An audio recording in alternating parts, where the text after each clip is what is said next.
రెండో అంశం ఏంటంటే రైతు భరోసా నిధులు. సో రైతు భరోసా ఎవరికి ఇవ్వాలి? గతంలో మనం శాటిలైట్ ద్వారా పంట వేసిన వాళ్ళకి మాత్రమే ఇవ్వాలా, లేకపోతే ఈసారి అందరికి ఇద్దామా?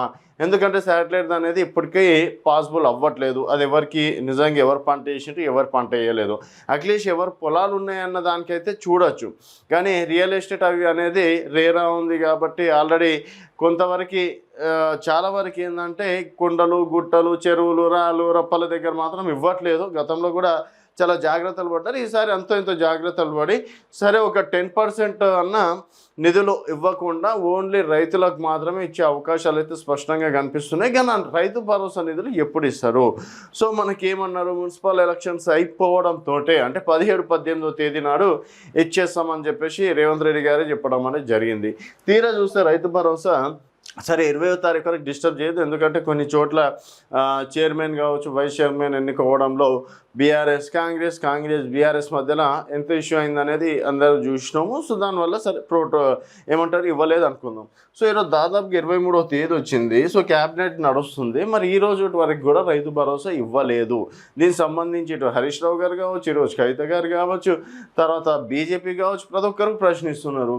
రైతులు కూడా చాలా వరకు డిసెంబర్లో పడాల్సినటువంటి పైసలు ఆల్రెడీ పంటలు వేసినాము, యూరియా కొరత ఉంది, ఇప్పటి వరకు కూడా రైతు భరోసా చేయకపోతే డెఫినెట్గా ప్రభుత్వం పైన అంతో ఇంతో ఎఫెక్ట్ కనిపిస్తుంది. కాబట్టి మళ్ళీ రానున్న ఎంపీటీసీ జెడ్పీటీసీ ఎన్నికలు నిర్వహిస్తే అక్కడ ఎంపీటీసీ జెడ్పీటీసీ ఎన్నికల పైన ప్రభావం పడుతుంది.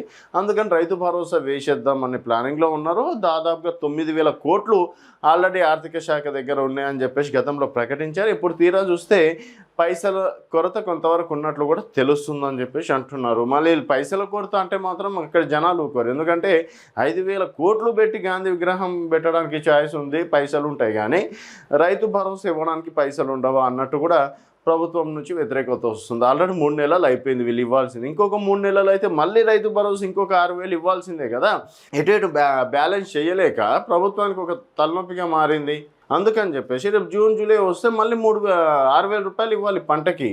ఎప్పటి వరకు 3 నెలలు అయిపోయింది. 3 నెలల లోపల ఇచ్చేస్తే అన్న ఇంకో 3 నెలల వరకన్నా మళ్ళీ ఆర్థిక శాఖ రెడీ చేసుకోవాల్సి ఉంటుంది. సో మళ్ళీ ఒక రైతు భరోసా ఎగ్గొట్టే అవకాశం ఉన్నట్లు చెప్తున్నారు హరీష్ రావు గారు. గతంలో 2 రైతు భరోసా ఎగ్గొట్టారు. మళ్ళీ ఈసారి కూడా ఈ విధంగానే లేట్ చేసి ఒకటి రైతు భరోసా మాత్రమే ఇస్తారు, మళ్ళీ ఒకటి కాలక్షేపం చేస్తారని చెప్పేసి మరి వాళ్ళ మాటలు నిజం చేస్తారా ఏందనేది చూడాలి. సో మొత్తానికి క్యాబినెట్లో రైతు భరోసా గురించి కూడా చర్చిస్తున్నట్లు కూడా సమాచారం. దీనిపైన గతంలో రైతు ఉత్సవాలు కావచ్చు పెద్ద ఎత్తున మనం సెక్రటరియట్ ముందు సెలబ్రేషన్ చేసింది చూసినాం.